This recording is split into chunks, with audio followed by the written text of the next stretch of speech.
Greetings, citizen. Welcome to the show, and thank you for listening. For more of the art of wargaming in your life, definitely check us out on Instagram and Facebook. If you'd like to support the show, we have a Patreon account where you can do just that for as little as $1 a month. What we can offer will expand as the show does. If you don't have extra funds but would still like to help us out, you can give us a like, share, or 5-star review wherever you listen to podcasts. Want to get in touch? Feel free to message us or hit up our email, artofwargamingpodcast@gmail.com. We look forward to continuing the conversation with you because we know the world is vast, with many different ideas on tactics and strategy that can be applied to the games we enjoy. You're listening to the Art of Wargaming on the Earworm Network.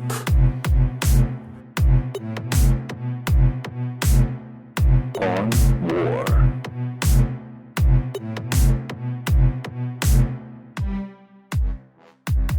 Welcome to the Art of Wargaming on the Earworm Network. I am Malark. Today's episode deals with a retreat or a withdrawal into the interior, which is to say moving from an exterior position back into our own lands, because as the defender we have the ability to do that and use it to our tactical advantage. However, before we get into that, just a couple of things real quick. The first one is that I know I've talked about Denis Davidov, who is an amazing YouTube podcaster out of Ukraine who gives a lot of good updates onto what is going on. He's got access to a lot of very good information, and his YouTube channel is very informative. He's also got a Telegram where he's able to show some stuff that he's not able to show on YouTube because of their restrictions in terms of some of the battle footage and whatnot. So again, I recommend him. But I've also found another one that I've been really enjoying. If you're looking for analysis of like modern warfare or of other types, there's a podcaster named Simon Whistler, and he does a show called Warographics. I believe I didn't actually write it down before the show, but just look up Simon Whistler if you want to find it. But yeah, it's fantastic. He does like a weekly situation report where they kind of compile a lot of the stuff that's been happening. So, whether it's the Houthi rebels out of there in Yemen, or we're talking about what's going on in Myanmar, they kind of give a full rundown of that. And I'm a huge fan. So if that's something that you are interested in, I highly recommend both of these individuals. And I'm not just doing it, they didn't pay me a dime. I am just doing this out of my own interest, as it were. Because we, you and I, we enjoy this topic. There's a reason that I'm sitting here talking about it, and there's a reason that you're sitting there listening to it. And wargaming is fun. It's its own thing. It is engaging. It's nice competition, and it is something that we can really sink our teeth into. But the reality of war can be disturbing. It can be upsetting. And if you're following closely some of the stuff that is happening in the world right now, I imagine that you, much like me, can feel a little bit of despair at the state of humanity. But I would also like to remind all of us that we are living in one of the most peaceful eras in terms of human history. There is massive loss of life in Ukraine, but it's mostly the Russians. Otherwise, we as a world are enjoying peace, relatively speaking. If you look in most places, like there's civil unrest and whatnot in a lot of the world at the moment, but in terms of sheer violence, we've really come a long way as a species. We've really come a long way as a people, as our cultures and our ideas have mixed together and made new and wondrous and terrible systems of governance and economics. We're still kind of figuring our stuff out, but we're moving towards it. And I know it may not seem like it. I know, with the current ability to see what's happening all around the world and to get reports, instant reports of what's happening in, like Sudan or Gaza or about to happen. At the time we're recording, Israel and Hezbollah are getting ready. They're gearing up for a really nasty conflict. But the majority of the world enjoys a modicum of peace and a lack of violence. Again, with our social media and the ability to see everything happening all at once and hear about all these crimes, it's really easy to start to think that we live in a terrible time. And there are terrible aspects of our time, no doubt.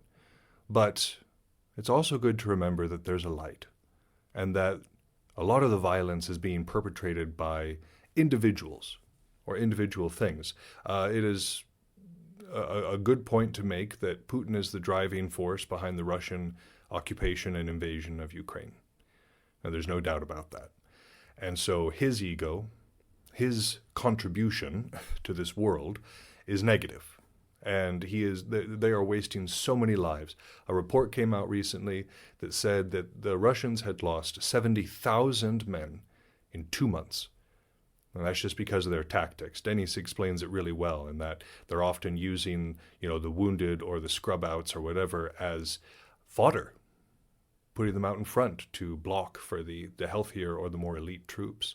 And so it is a archaic form of war, something more akin to what you may have seen during the modern war period, right? Or even the Second World War, with the tactics that they had to use to overwhelm the Nazis. So, it's brutal. It's absolutely brutal in a few areas of the world. And it doesn't matter where you fall on politics. It's hard to argue against that. But thankfully, we're not here to overly discuss the real world in all its depressing glory. We are here to talk about wargaming. And with wargaming comes a lot of, like I said, fun. It's engaging. It's very much different. I am finally able to start working on my Voton. I've had an issue with motivation for a couple of weeks now, just in terms of a lot of other stuff going on. But recently, those of you in Missoula will know about this, and those of you will not know about this. We had hurricane force winds here. It was nuts. This storm sprung up out of nowhere and literally destroyed infrastructure in the town. Like my area, my house is without power. Like I'm in a different studio across town at the moment talking to you, because we don't have power, and we probably won't have it for like a week. Because as you drive down the hill where I'm at to go back into the city, the destruction on my side of town, the destruction that was wrought, because we're the hill that was kind of the wave break. As the storm came in, we received the first and most powerful punch of it. And there are trees down everywhere, power lines and power poles snapped and leaning at weird angles and down on the ground. It is bizarre to see. We were all really lucky that there wasn't more property damage. It's mostly just infrastructure damage. And so it's going to take them a minute to repair it, because it's not the only area in the city that suffered. And there are other ones, for instance, near the water plant, which is kind of necessary. So yeah, that's its own thing. And it's weird to be without power. It's weird to be able to kind of have to deal with that. But this is a modicum. This is just a tiny amount of what other people in the world are dealing with right now. So the fact that me and my family survived without a scratch on us, that's something to be really thankful for. But it also means that I can really focus up on Voton, because I don't have my Xbox and all of the wonderful games that I've been enjoying recently, like Evil Genius 2. What a fun game. I talk about some like strategy and trying to rule the world. Like if you've ever had like that, egotistical focus of I'm going to rule the world, this is a great way to do it. Great way to seek it out. So, but I think I have talked for long enough, and you guys are here to hear about wargaming. So let's get right into it and talk about the interior and how to kind of move into it in an effective manner.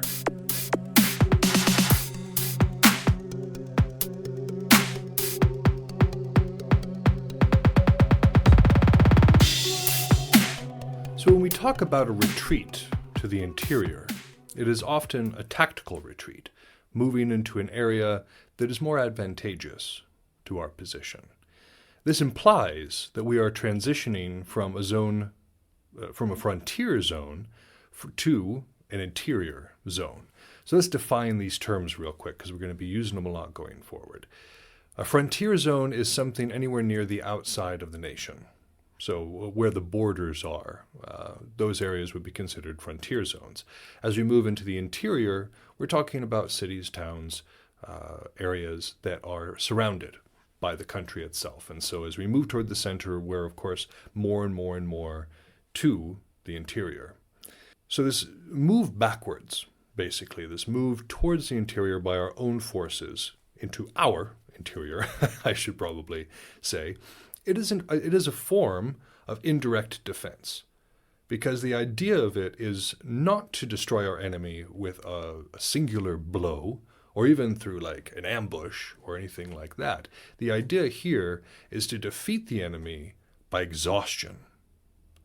Is to defeat the enemy by putting them to a point where they are overextended, where they have a prohibitively long line of communication or line of retreat, where their provisions are hard to get, and where they are vulnerable because of how far that they've come into the country. And so this can often work to our benefit, the strategic withdrawal, as it kind of strings our opponent out along whatever objectives may be there. And as we know, in this particular time, and in most times, defense is the superior form. Defense is going to give you an edge when it comes to a battle. And so this prolonged advance that comes pursuing an enemy into the interior, it diminishes the military strength of the attacking army. And this, of course, is compounded massively when we're pursuing an enemy that has not been beaten. You know, obviously, if our enemy was smacked really hard and they are withdrawing piecemeal in tatters or in panic from the front line, we send in the cavalry, we send in our mop-up force, and our advance isn't as weak as it would be against somebody who's like, okay, I'm not in a great position, we need to move into a better one. Arguably, the Union of the American Civil War should have done so at Gettysburg. They should have been like, all right, we need to move into a more advantageous position, even though they occupied the high ground and the heights. That would have been a place where it was easily turned. You know, the flank was barely protected from a large cavalry advance that was happening in that area, and very easily could have been turned. So it was a rather tenuous position to be. They weren't anchored on either side for something powerful like a river or an impassable mountain. I mean, like a low round top on one side, but you could get up that. So we can move back. There's somebody in our realm. I know you've talked to Turkey Feathers here before, and one of his talents is personally to be moving backwards, to be taking a strategic withdrawal. And as you're chasing him, you're leaving yourself open. You know, we're pursuing our opponent who is prepared for it, and he punishes. You know, he waits until somebody's coming along and they drop their guard, or they move in a way that makes them vulnerable, and he's prepared to just, snap, attack back. And so even individually, even as a singular player, we can also engage in this idea of this indirect defense, that of moving backwards. Now, one of the things that we don't have to worry about in our wargaming, but that would have been extremely significant during any sort of war, is that of subsistence. Food. An army marches on its stomach. An old adage that has been said for a long time, actually kind of originated during this time period because Napoleon was the one who coined it. But it's important to have food. And the advantage, of course, goes to the person who is moving backwards, because this army that is in retreat has a clear advantage of being able to clear out farms and being able to take livestock, because it's there. And then, if they want to, they can even engage in a scorched earth policy, saying there will be nothing for our opponents to get. We're going to make sure that anything we don't use, we destroy, so that as our opponents are coming through, they don't have anything. Because most armies, particularly in this time, were based on provisions, but also subsistence would provide a big bulk of the food, of the fuel that would make the army go forward. So having this destroyed, having this be not an option, can be a big deal, especially when those provision lines start getting longer, especially once the enemy begins to push further into the interior. Subsistence becomes more important. And preventing access to it is another fantastic form of making sure that our opponent can't do what they want to do. Now, the size of the country matters very much for the advancing army when it comes to subsistence, because if we're dealing with a smaller country where the opponent can kind of move backwards and control a larger ratio of what's going on, they can do more destruction. But if we're dealing with a much larger country, then our enemy can move from one side to the other, send out foraging teams. So it's a little bit less effective in terms of preventing. But it's still an effort. It's still something that we make our opponent do. And so giving a mindset to subsistence when going backwards was important. Now, there are a couple of drawbacks to this indirect mode of defense, this retreat into the interior. One of the big ones is the loss of country, loss of territory that we are now ceding to our opponent. If we're doing something like Warhammer 40k and we're going backwards, we might be walking off of an objective. We might be there might be a zone that we need to control to get points, and we're moving back away from that and letting our opponent occupy it. So there is that, and that can be a serious drawback, especially if there's vital resources in the area, or ways to score points, or any such thing that would make that country or that territory useful and valuable to us. The second one is the moral impression and the loss of momentum that comes from it. As the supreme commander of whatever army that is happening, we know what the plan is. We know that it's a tactical retreat in order to get to a better position, string our enemy out, and fight them in a more advantageous way. But that might not be what the troops see. You know, the troops see a retreat after a retreat after a retreat as we're kind of moving into what is overall a more advantageous position, but they're not going to see that. And you see this in a lot of different campaigns where the soldiers begin to lose morale. Even as the army itself is doing better, even if the strategy is working, this constant falling back, it diminishes the capacity. You're like, okay, can we fight? Are our commanders competent? Or are we just going to run this entire time? I came to fight the enemy.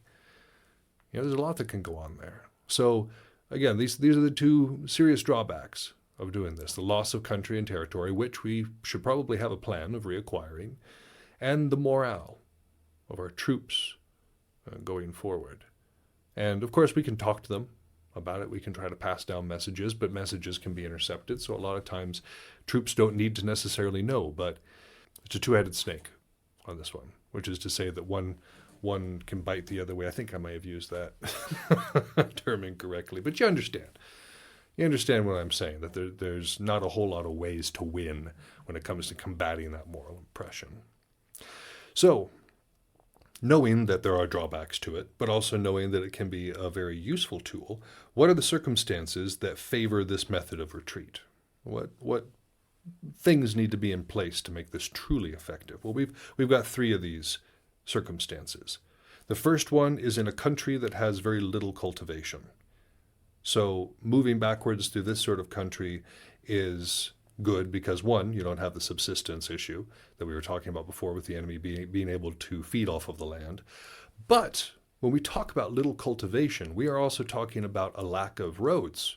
We are also talking about a lack of towns, a lack of clear ways through places. And so a country with little cultivation can be a great place to hide.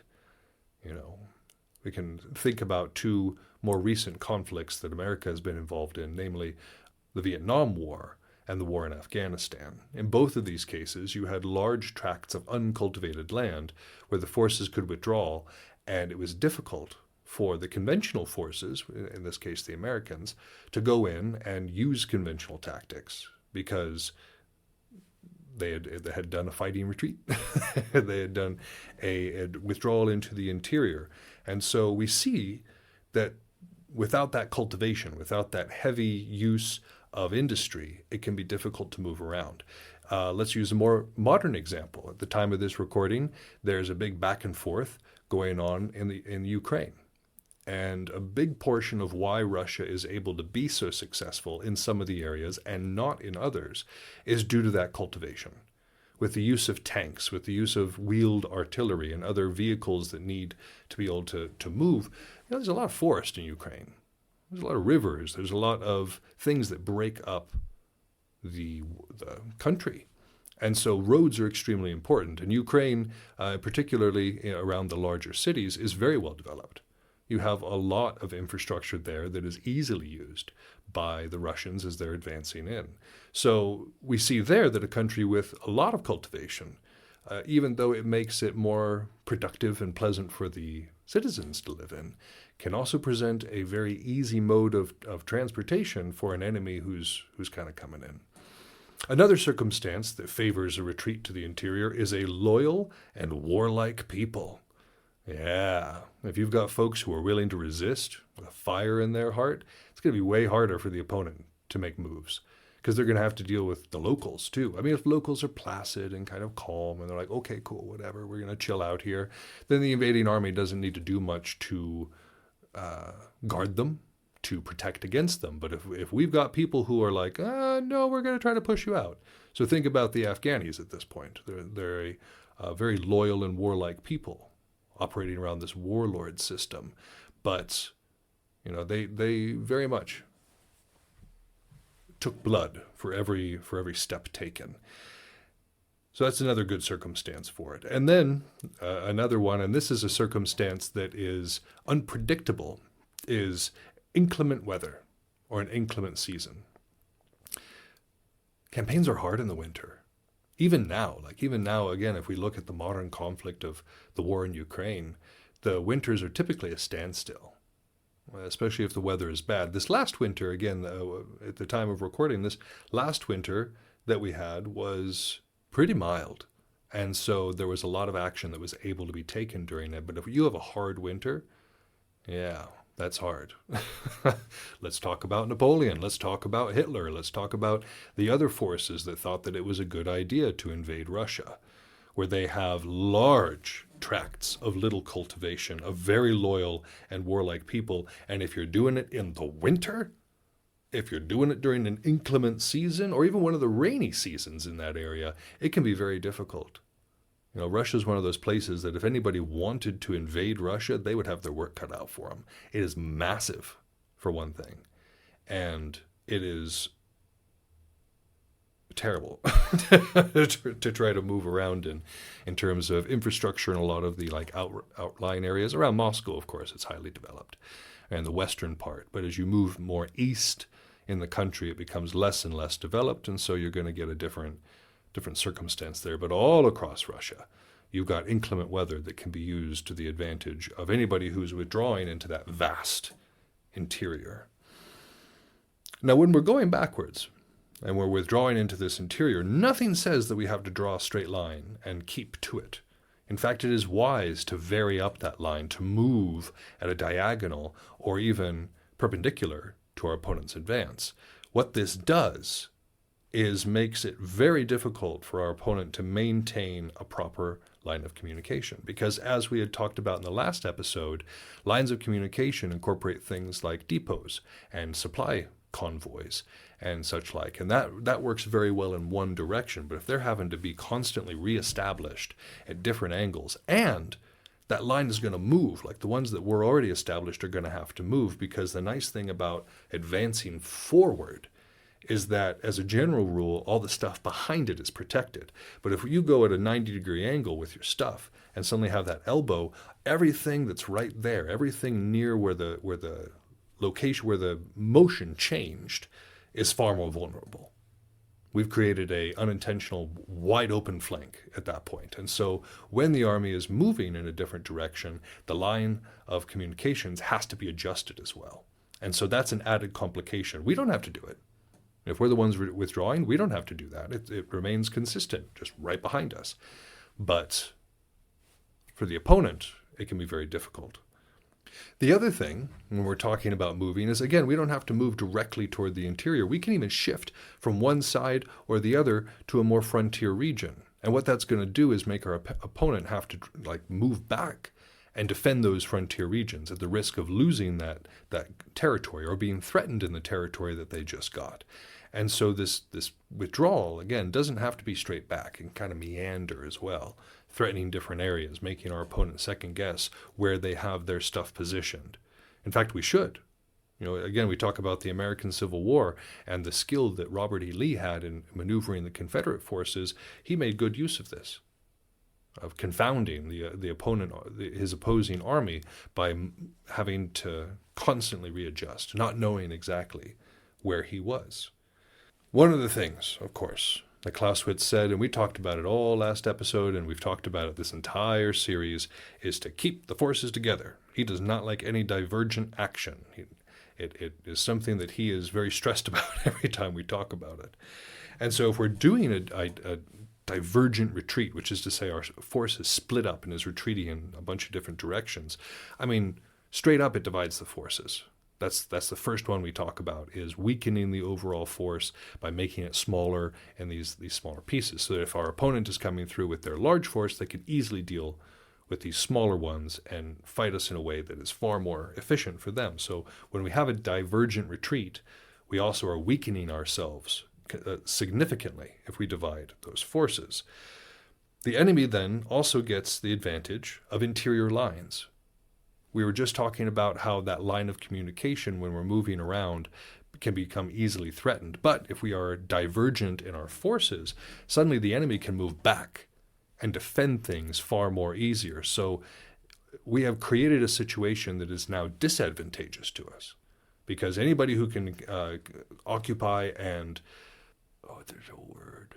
capitalize on interior lines is at a serious advantage. And so by diverging our retreat, we automatically are giving our opponent interior lines.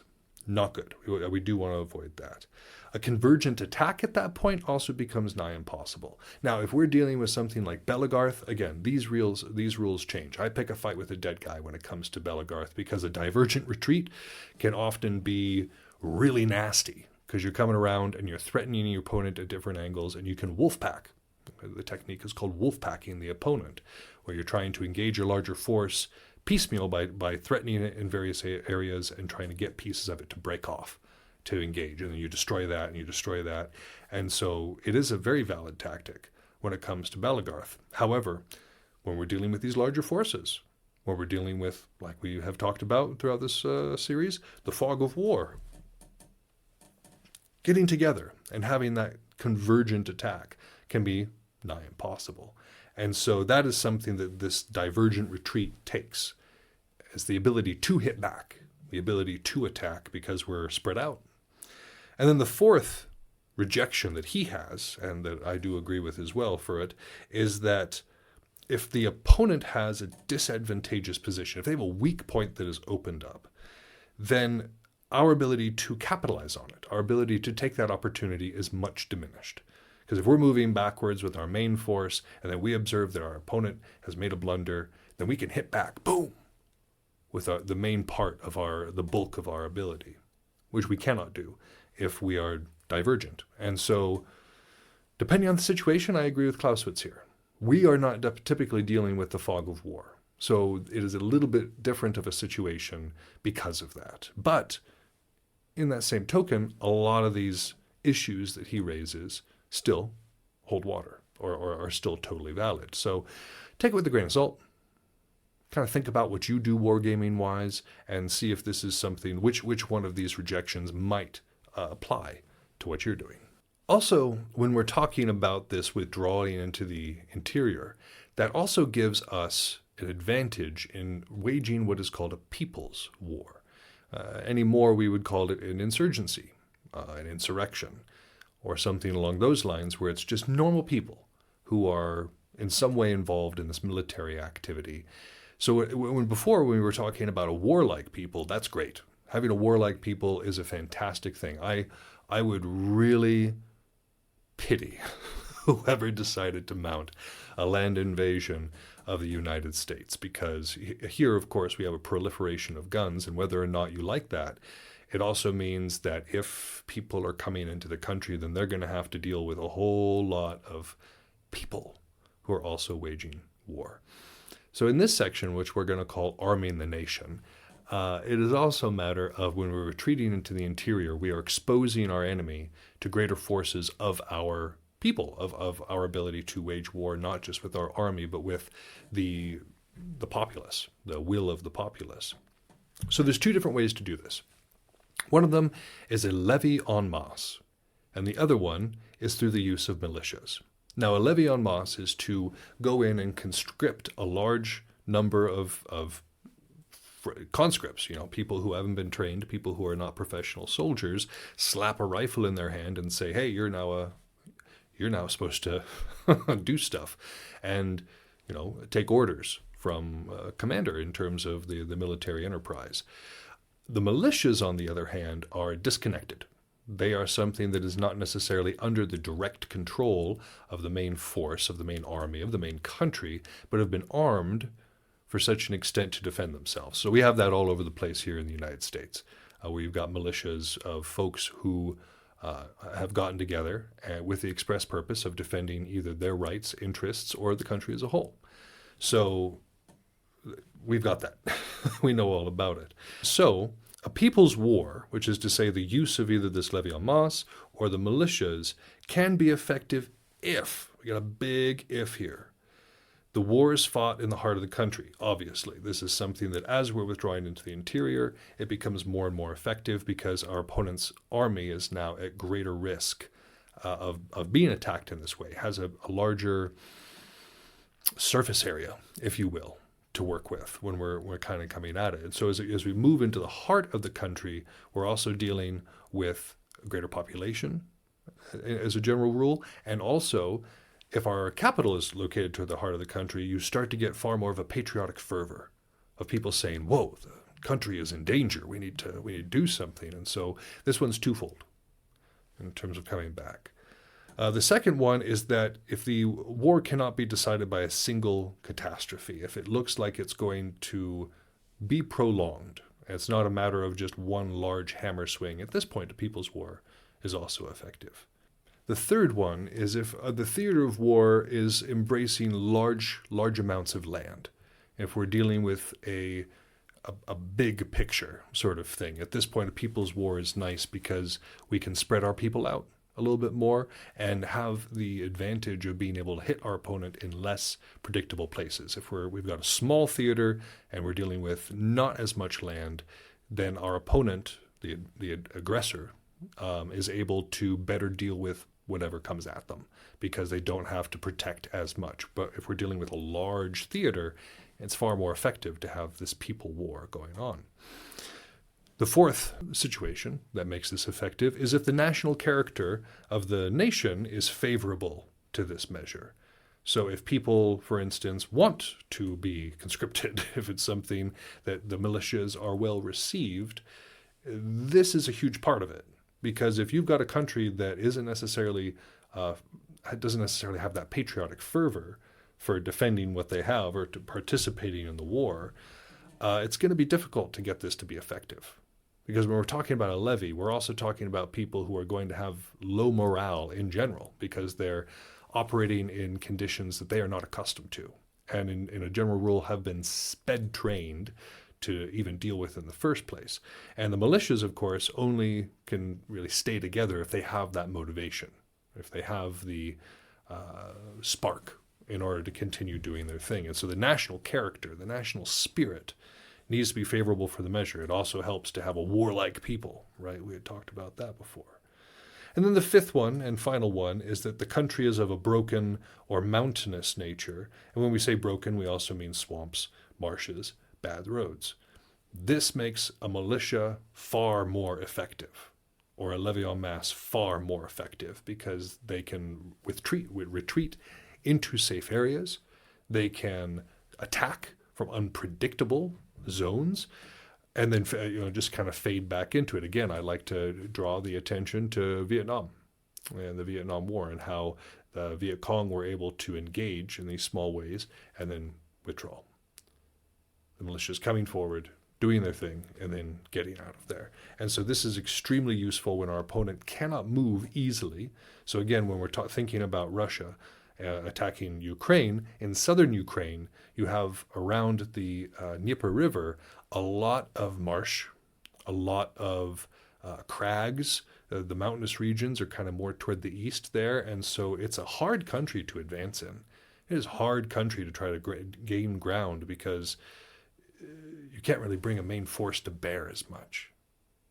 So it works out really well in that particular case for Ukraine.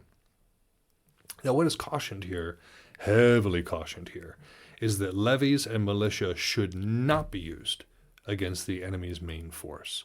Because when we're dealing with the enemy's main force, when we're talking about this sort of conventional warfare, we're talking professional soldiers. People who have been doing this for a while, people who have been well drilled, understand their equipment, understand how to use it properly, are fully well versed in taking orders. We're dealing with people who are soldiers, actual soldiers. And so them coming up against people who are simply people with a rifle, that's not great. If it's our only option, well, whatever. But it isn't the best use. The best use of these irregular forces would be to causing trouble elsewhere in the theater. Again, attacking those supply depots, disrupting those lines of communication and lines of retreat. That's a good use for them. All right, sorry to interrupt. I forgot my train of thought. I'm pretty sure I saw a ghost, but getting back into it. Limited actions against the vulnerable targets like within the LOC and the LOR, which is to say, the line of communication and line of retreat. These are the best use of these particular kinds of forces. These are the best ways to really get the most out of them, because against the main body, they're going to be weak, and you're going to see a lot of issues with desertion. You're going to see a lot of issues with them breaking in panic. And so, having these levies going against regulars, not a great idea. So when we're dealing with these, when we're having these levies go out, these militias go out and do their job, not engaging the enemy's main force, but in doing so across the country, that makes our enemy spread thin as well, because they're trying to control this territory that they've moved into. And if it becomes tenuous, if there are threats to their line of communication or their line of retreat, this makes it so they have to focus troops. They have to redeploy troops into an area where they can actually be effective in this particular way and make it so that their gains are not lost, and make it so that they're not super threatened back there. And so that makes our enemy take troops away from that front, away from that main force, and use them to garrison typical areas. Now, when we're dealing with a big fight, levies can be used on the flanks, but we got to be aware of that lack of discipline. They're not going to have the same level of discipline that a regular soldier is going to have.